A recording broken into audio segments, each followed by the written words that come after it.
Hi, in this video, I'm going to talk a little bit about spanning tree port states. So we'll take a look at these port states and some of the timers here, but as you can see, it goes through various states until, depending upon whether it needs to go in a forwarding state or block state, whether it's going to be forwarding frames or not. So this is what is known as the spanning tree finite state machine. If you're not familiar with finite state machines, they're actually quite simple and they're used in a lot of different disciplines. So let's go ahead and start with this state here. This is the state of disabled or down. And then events occur that change the state. For example, number one, it shows here port enabled or initialized right here. So then it goes from disabled or down into the blocking state. And it remains in that state until another event occurs. Let's say the port is selected. Let's go number 3 here.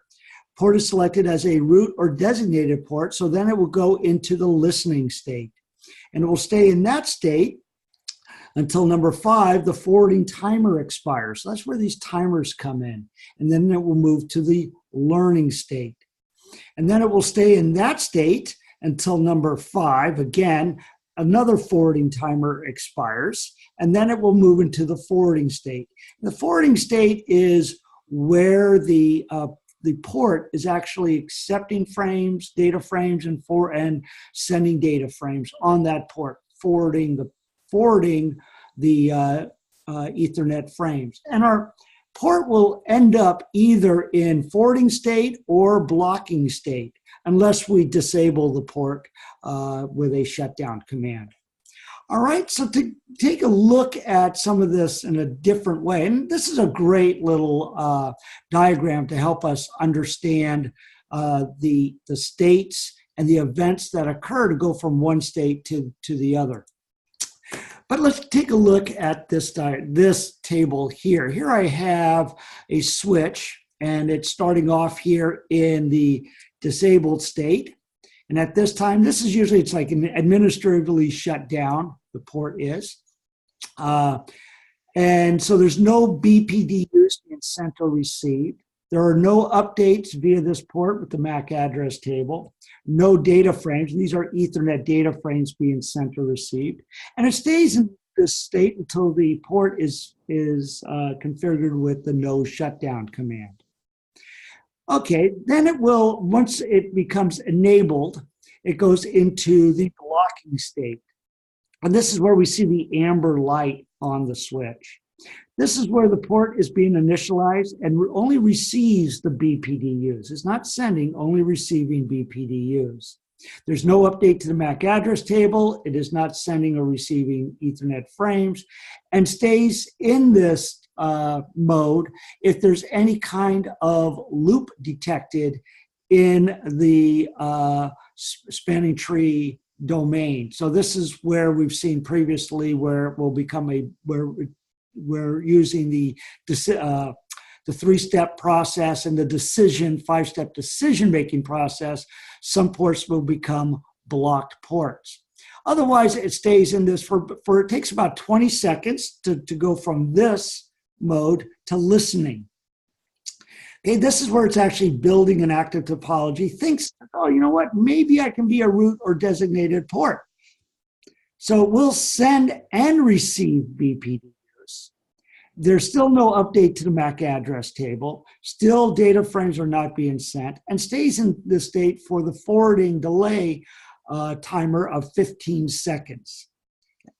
If it does see that it's going to be a blocked port, or the port that's chosen to be the blocked port, it will return to blocking mode or non-designated port. Otherwise, it will go into the learning state. And this is where it starts to want to build its MAC address table. So it starts updating the MAC address table, but it's not sending frames, it's just receiving them. And it stays in this state for another 15 seconds. Finally, after that, it will go into the forwarding state, where it will send and receive data, only if no loops are detected via this port. So we'll go ahead and send and receive BPDUs. The table is MAC table can be updated because it is sending and receiving data frames, and will stay in this mode as long as the port is in the upstate and no loops are detected. But as you can see, it can take upwards of 50 seconds for this to transpire from going to a disabled mode or blocked mode all the way to forwarding. We'll talk about something called port fast in a moment, another video, that helps speed this process, because what the switch is actually concerned about here, and let me go into the pen here, is what it's wondering, what it's looking at is this another switch? Okay, and if it is, then we have to make sure that if I'm being connected to another switch here, is there going to be a loop because of this? And that's why it goes through this process.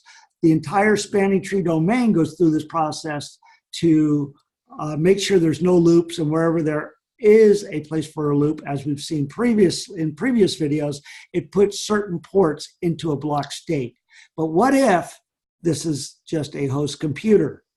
Okay, we'll see that all these timers can actually cause an issue if this PC is doing a DHCP discover, but this port is still in the blocking or listening mode and not forwarding those DHCP discover messages to a DHCP server.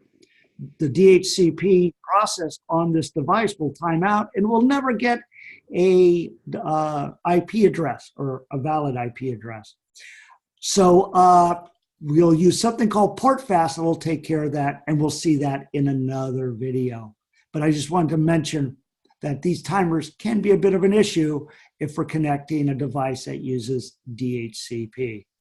Okay, I hope this helps you understand the port states a little more, and look forward to talking to you more about STP on other videos.